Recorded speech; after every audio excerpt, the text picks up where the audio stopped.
The shoal of Bal Harbor buzzed with anticipation on New Year's Eve 2025, a night heavy with both anxiety and hope. Among the crowd sat Itzik and his wife, parents of Ron Gvili, the last known Israeli hostage in Gaza. Their presence turned the gathering from political to deeply personal, a living reminder of Israel's unhealed wounds. They had crossed an ocean, not for miracles, but for a promise that their son was not forgotten.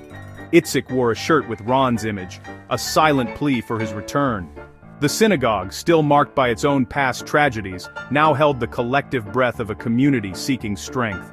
As Prime Minister Netanyahu took the stage, the room fell silent, every eye on him. For the Gvilis, this was more than a speech. It was a lifeline. Their hope, after more than 800 days of waiting, was pinned on the words of one man.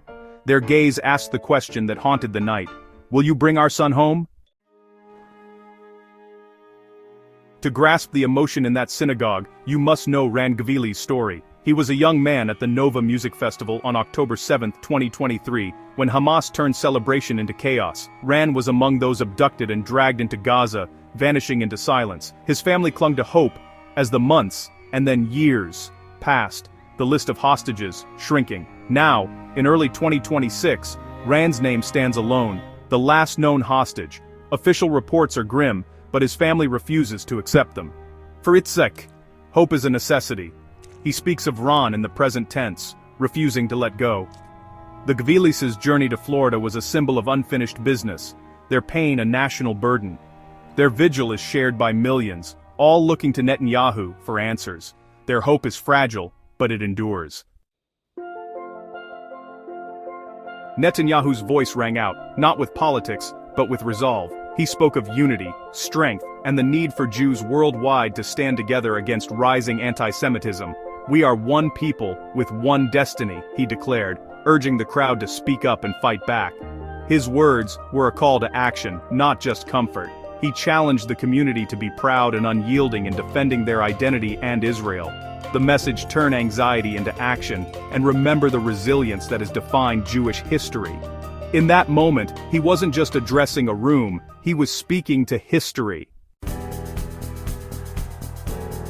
The crowd erupted in applause, a wave of unity and renewed purpose sweeping the room. For Itzik and his wife, Netanyahu's public promise to bring every hostage home was deeply personal. Itzik's face showed both pain and determination.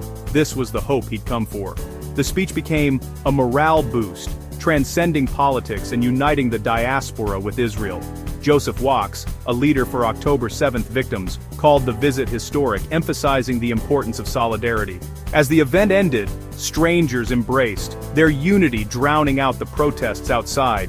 Netanyahu's words had transformed individuals into a unified force. The night shifted from remembrance to resolve. The community left emboldened, reminded of their collective power. The mission was clear: stand together, no matter the challenge. Despite the success in Surfside, Netanyahu faces immense pressures. The war, sparked by the October 7th attacks, has dragged on, leaving deep scars on both Israelis and Palestinians. Israel's campaign in Gaza has drawn international criticism and diplomatic isolation. Netanyahu's fiery UN speech and the ICC's arrest warrant highlight his embattled position. At home, his approval ratings are low, with critics on all sides. Balancing demands for security and hostage rescue has defined his tenure. Yet in Florida, he projected unwavering resolve, receiving a warmth he rarely finds elsewhere.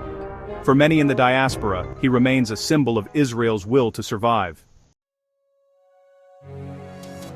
As the night ended, focus returned to Itzik and his wife, quiet, dignified, and unbroken. "He gives us hope," Itzik told reporters, clinging to Netanyahu's promise to bring Ran home. That promise was the fuel for their agonizing wait, proof that Ran was not forgotten. The evening was about more than politics.